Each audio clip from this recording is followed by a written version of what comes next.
All right, my friend, welcome to the next episode of the Fit at Home podcast, where when it comes to getting in the best shape of your life, there's no place like home. As always, I'm Matt Schifferle of the RedDeltaProject.com with my co-host here, Al, and we're here to share you with our best tips, tricks, and resources to help you get in better shape over the next 7 days. Al, what's new in your world?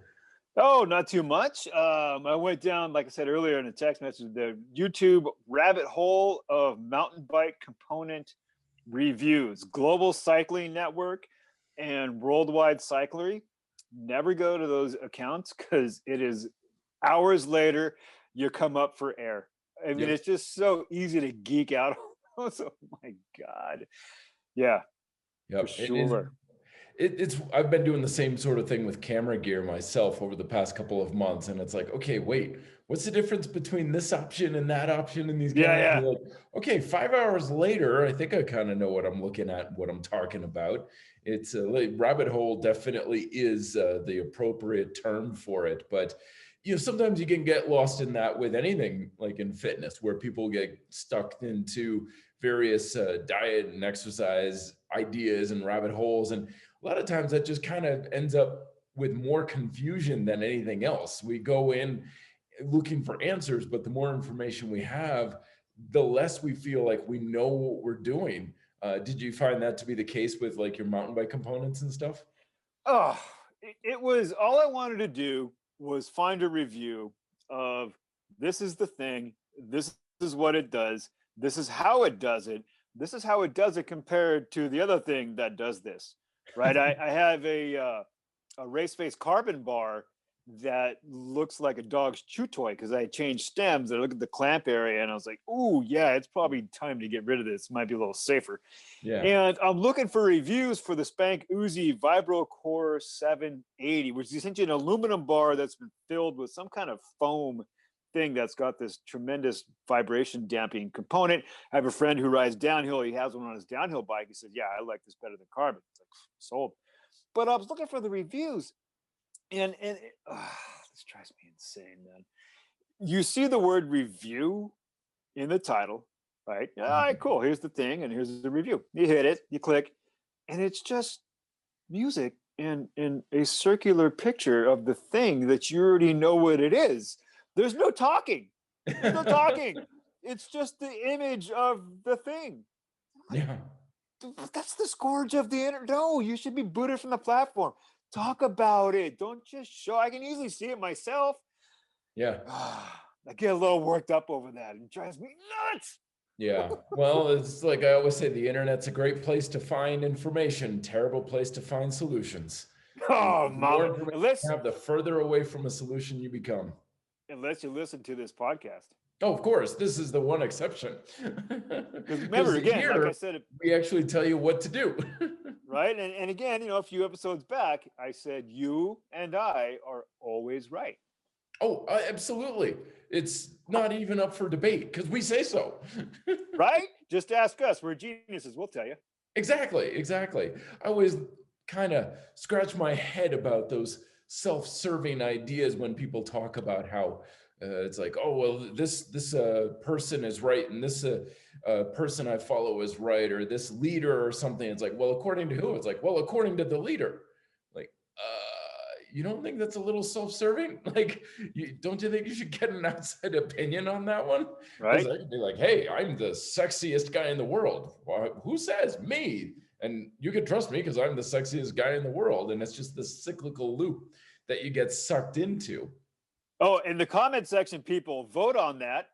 Of course. Man alive, Matt Schifferle, Brad Pitt, people like that. I want to know who it is. Oh, man. Well, let's jump right on into it today. So first segment here, workout tip of the week, something that you can implement in your workouts to improve them over the next 7 days. Al, what is your tip of the week here for us? My tip of the week for the good folks listening and watching at home is to not move. That's it. What? Don't move in your workouts, meaning practice isometric positions.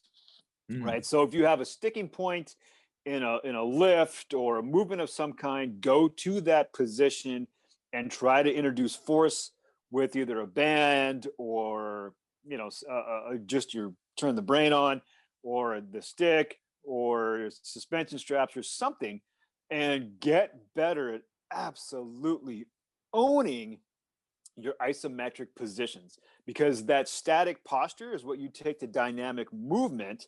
And if you can control a movement statically and Mhm. absolutely own it and get the right, not just apply force, but apply force with the right muscles firing, then when you go to move bones with muscles, bam, you get so much more strength, so much more control, so much more power. Your brain is so much more primed because you've greased the neural groove to be able to have more movement quality at a much higher level of power and output.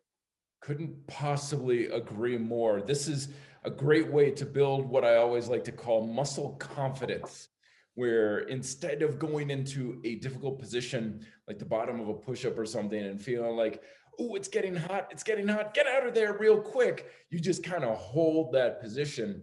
And instead of feeling like I can barely do this, you build up this resiliency of I've got this, that confidence to be able to push yourself and hold that position.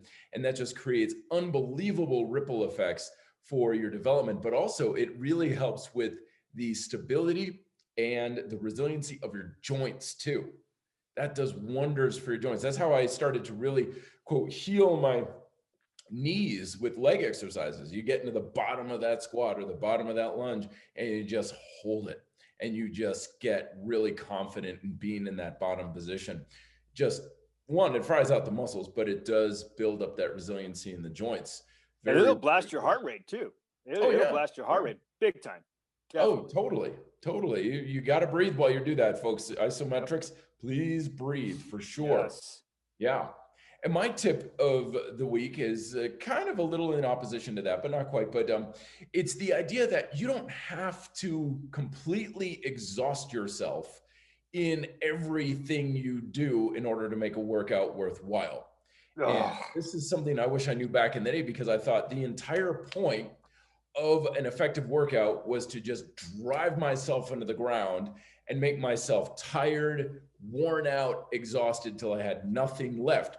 It's based on that whole idea of the reason why exercise works is because you stress yourself out and then you recover. And basically, the more you stress yourself out, the more effective the workout is. And there's a time and a place for that type of attitude, but that's not why exercise works. Exercise works because you are training your body. You are literally teaching your body to perform at a higher level. And that doesn't always require driving yourself as hard as possible into that fatigue state. And that isometric is just such an example. Like if you are struggling with push-ups, holding that bottom position for 5 seconds and then letting up, that may very well not exhaust you and leave you just peeling yourself off the floor, but it does train yourself how to have more confidence and control in that position.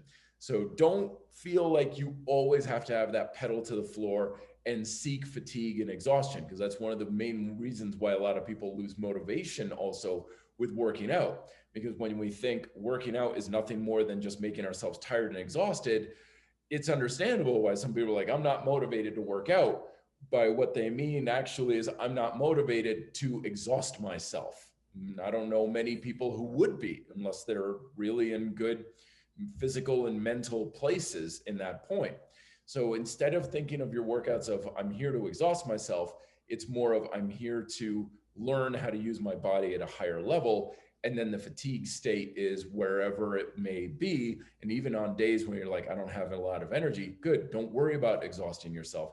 Just try to do what you can with the energy that you have. You're not supposed to just always make yourself tired and sweaty and exhausted in order to have an effective workout. yeah. I believe train, don't drain, and stimulate, don't annihilate. Exactly. Oh man, Lee Haney, the man was Oh, well above his time. If you don't know who we're talking about, folks, look it up. Lee Haney. God, how many Mr. Olympias did he win? I want to say 6, maybe 7, but no matter what, like had one of the most iconic physiques from the 80s and early 90s. if my time scale is correct. But the thing that made him amazing was that he just had that staying power. He could make more work with lighter weight and just not driving himself into the ground all the time. And you'd have bodybuilders who were just punishing themselves with the most brutal workouts, and he would seemingly do a fraction of the work and effort, and he'd still get fantastic results. It was definitely a resource, definitely someone to look up for with that. I had a Lee Haney weight belt way back in the day. Way back in the day. Dude, that's like a collector's item. You could probably sell that for a pretty penny on eBay these days. Oh yeah, it was, and I think it was it one of the remember the old school the leather belts with like the rodeo buckles on them that would slice into your stomach, and then God forbid you leaned a millimeter to your left or to your right, and then the edge of the belt around your body would just be like yep. Oh yeah. And then trying to get them on was like, okay, hold on, let me lie down on the bed and put my pants on, suck it in, okay. Walk around like this all the time. Yeah. You needed those belts for everything you did. You needed them for leg extensions. You needed them for wrist curls. You needed them for pull-ups. Dude, I needed that thing to put on, and I probably should not admit this, but whatever, to put on my Cal Hardware pants, the ugliest color I could find, with my T. Michael Body Gear tank top. Do you remember those? You remember those? I used to wear that. Seriously, if you have pictures, I want to see pictures. Oh God, I don't know if I would do that to the world visually. It's just so incredibly horrible. But yeah, I used to wear that, and I'd have the the 3/4 Reeboks with the strap that went across the top of the laces. You know? Yep. Oh yeah, dude. I was styling neon, of course. Went into the gym going like, ladies, hello. Yeah, and they were like, shuffle along, sailor. Nothing to see here.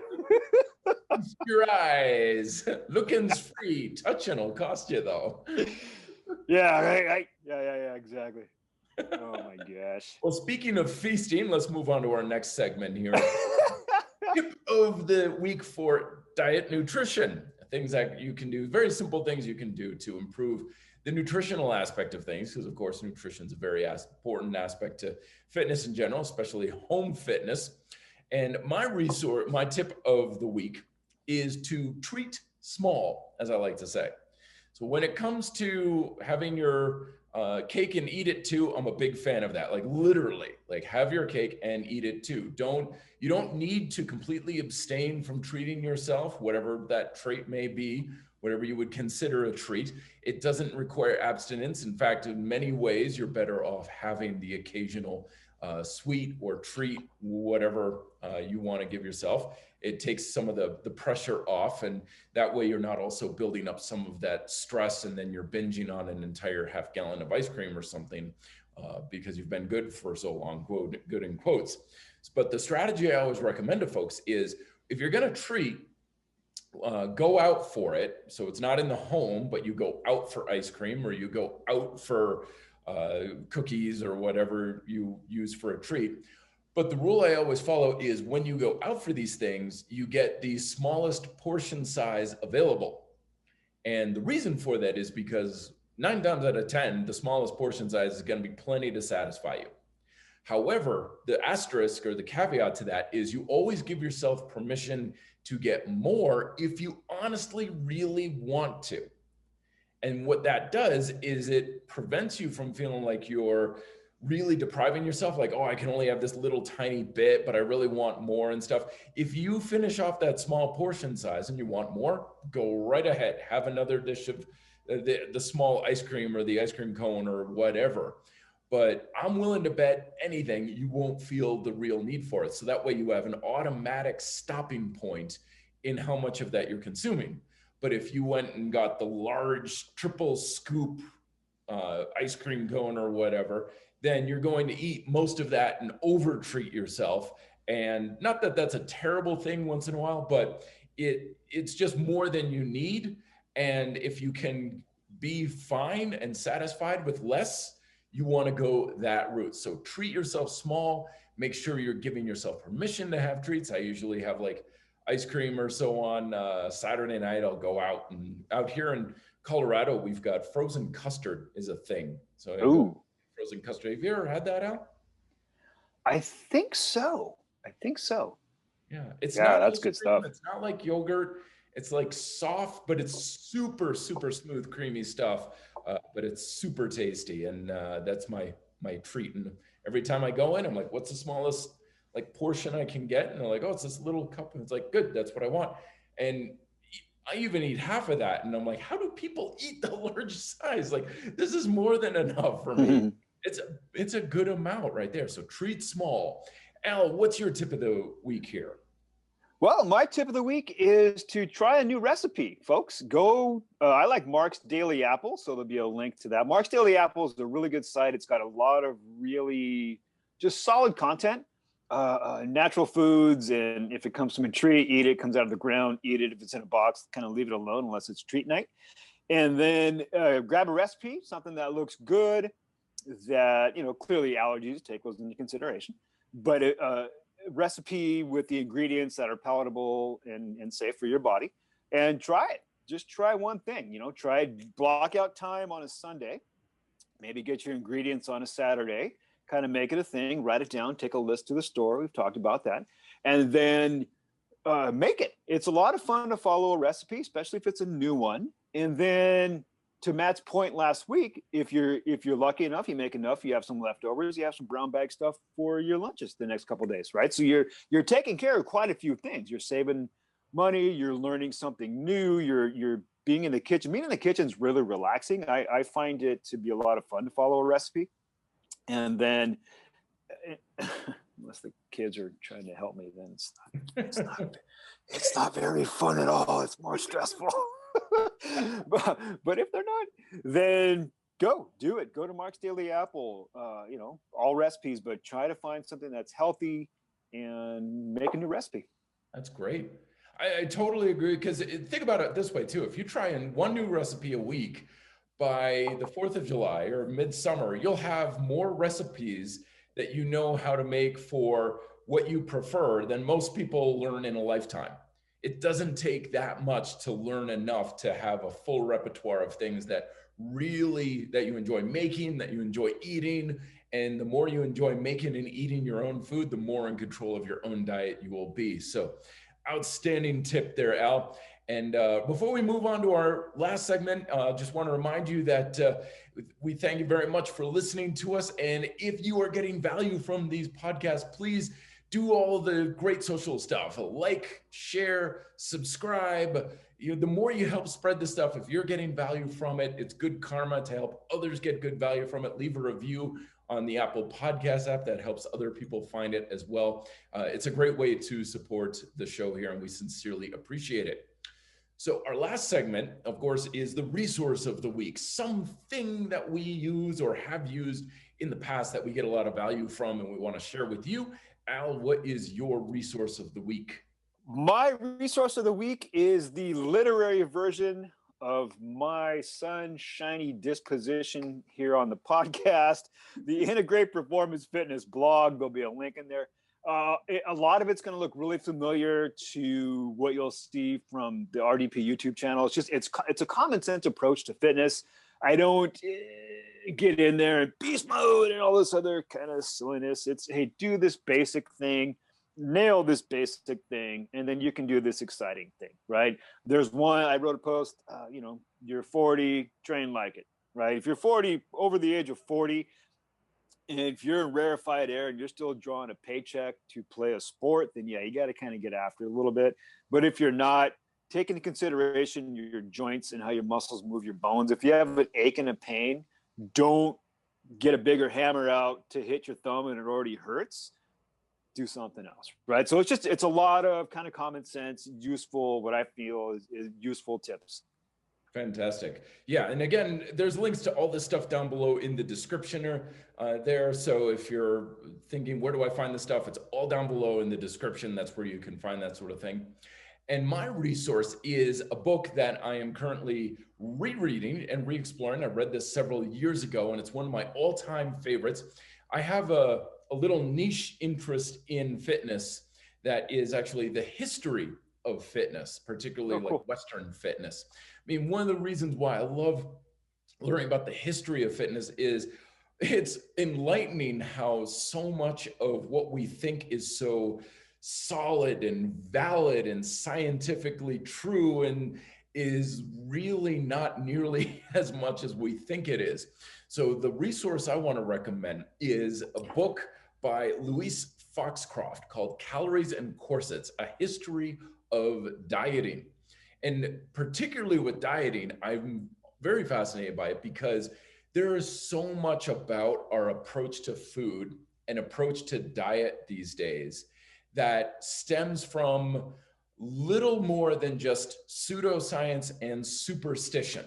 And this stuff is almost so deep and subliminal that we just think, well, this is how you're supposed to eat healthy, and this is how we eat, and this is how you're supposed to control your diet. When in reality, the origin of these beliefs stems from basically crazy talk, crazy ideas from way back in the day that you read this stuff and you're like, oh my gosh, these people were crazy. I can't believe they thought that worked. But then you go through the book and then you look at what we do now and you're like, we're still doing the exact same thing. We're just doing it with playing the same game, but with different rules. We're not doing that much different, especially with a lot of our fad diets. And it just really helps get a lot of perspective on how crazy and unscientifically valid many of our, quote, evidence-based approaches to diet and weight loss still are, and that we're still in the crazy bin. Just a little segue here. One of the parallels to this is several years ago, there was a very in-depth podcast by a gentleman by the name of Aaron Mahnke, who has a great series of podcasts out there. He did a very in-depth one on the Salem witch trials. And it's like 20 episodes, and each one's an hour long on the Salem witch trials. And the big takeaway I got from that was that we think of the Salem witch trials like, oh, these superstitious old people, they didn't know any better. They were stupid for believing in witches and all these sorts of ideas. But what we understand is that the fundamental human nature that brought about the Salem witch trials is still going on today. We're still engaging in the exact same behaviors. We're just doing it in different ways. And so the witch trials are still happening to just a different way. But the same exact thing is happening with diet. The stuff we thought was ridiculous and stupid and crazy and never would work back then, we're still doing the exact same stuff today. And this book helps to shed light on that as well. So anyway, the link is again down below, Calories and Corsets, A History of Dieting by Louise Foxcroft. Really eye-opening and a fantastic book. Highly recommend it. So there you have it. There's our Fit at Home podcast number, I think this is 11. Woof. I've been doing this for a few weeks now. And any parting words of wisdom here, Al? No, I got nothing. Good. I've already wisdomed enough. And if people aren't wiser by week 11, I got nothing. No, go outside, get outside, just enjoy yourself. Try to, and I realize the absurd hypocrisy and irony in this statement. Get away from the screen. Make that a goal. I'll tell you what, I'm going to challenge the listeners to get away from a screen for 3 minutes in the next week. 3 minutes. That's it. And then inhale for 4, hold for 4, exhale for 4 in those 3 minutes. And if you're not more relaxed and feel a little more refreshed, I don't know. Go talk to Matt.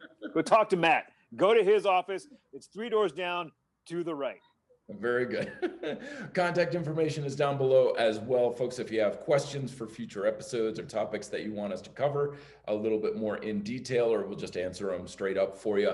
And if you're watching this, of course, on YouTube, just leave comments down below and we'll answer those for you as well. But there you have it. Be strong for the next week. Stay strong and lead by example.